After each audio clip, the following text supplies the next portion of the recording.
U.S. arms export approvals soared in 2022. Washington. Sales of military weapons between the U.S. and foreign governments shot up to nearly $51.9 billion in fiscal 2022, largely because U.S. allies in Europe are rushing to arm themselves in the wake of Russia's invasion of Ukraine 11 months ago. The total represented a 49% jump from $34.8 billion in sales the previous year, according to new State Department data. Direct commercial sales, from contractors to governments, also grew, reaching $153.7 billion, up from $103.4 billion the year before.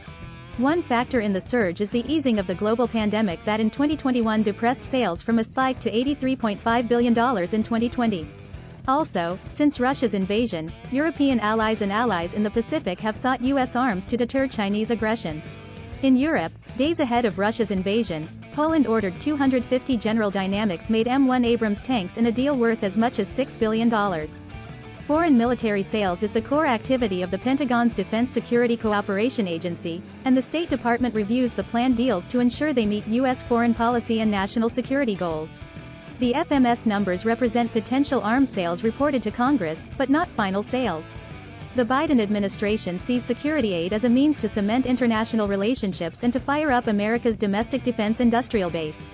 Administration officials have said Russia's sanctions-struck defense industry is creating an opportunity for U.S. and Western defense firms to take a bite of Moscow's share of the market.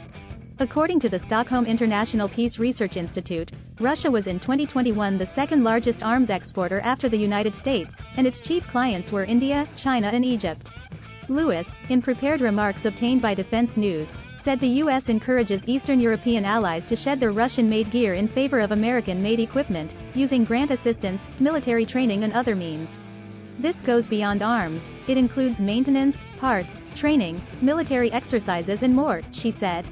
The U.S. has provided nearly $27 billion in military assistance to Ukraine since Russia began its invasion. Congress has far surpassed the previous $100 million cap on presidential authority to draw from military stockpiles, and it's appropriated more than $4.8 billion in foreign military financing grants and loans for allies to buy U.S.-made arms.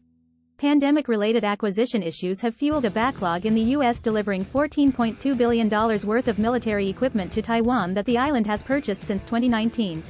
The backlogged equipment included Taiwan's $8 billion purchase of 66 F-16 fighter jets, but also smaller, asymmetric weapons systems Washington believes would be useful in deterring and thwarting a potential Chinese invasion. Earlier this year, Defense Security Cooperation Agency Director James Hirsch projected that Allied efforts to backfill stocks of arms sent to Ukraine will drive continuing increases in foreign military sales over the next 3 years. Allies are also expected to draw lessons from Ukraine's fight to buy the next generation of equipment.